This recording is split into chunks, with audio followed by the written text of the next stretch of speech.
एका गावामध्ये दारूबंदीवर विशेष मतदान झाल्याची बातमी समोर येते। वाशिमच्या ब्रह्मा गावामध्ये अक्षरशः दारूबंदीवर हे मतदान झालेलं आहे। एक वेगळीच बातमी समोर येते। दरम्यान जिल्हा परिषद आणि पंचायत समितीच्या निवडणुकांदरम्यान दारूबंदीवर निवडणूक झाल्याची ही बातमी आहे।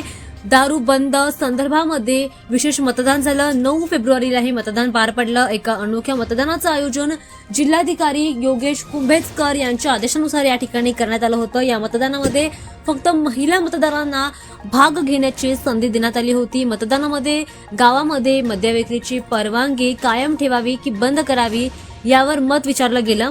शासन राजपत्रातील तरतुदीनुसार या मतदानामध्ये महिला मतदारांचा निर्णायक मतयश ठरेल।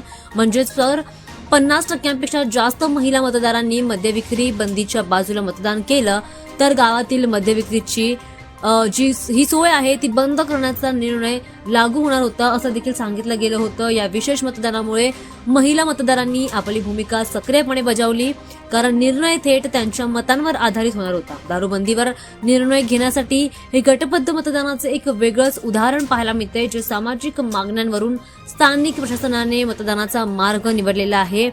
गावात काही दिवसांपासून मद्य विक्रीच्या परिणामांमुळे समाजामध्ये असंतोष वाढला होता आणि महिलांच्या तक्रारीनंतर प्रशासनाने हा मोठा आणि अप्रतिम निर्णय घेतला।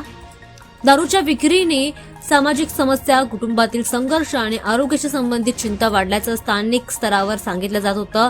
त्यामुळेच हा निर्णय घेतला गेला आणि अखेर हा निर्णय महिलांच्या बाजूने लागला। आता त्यामुळे या ब्रह्मा गावामध्ये पूर्णपणे दारूबंदीवर विशेष मतदान घेतलं गेलं आणि त्यानंतर निकाल महिलांच्या बाजूने लागला। आता त्यामुळे गावामध्ये दारूबंदी करण्यात येते। त्यामुळे आता या गावामध्ये दारू विक्री केली जाणार नाही।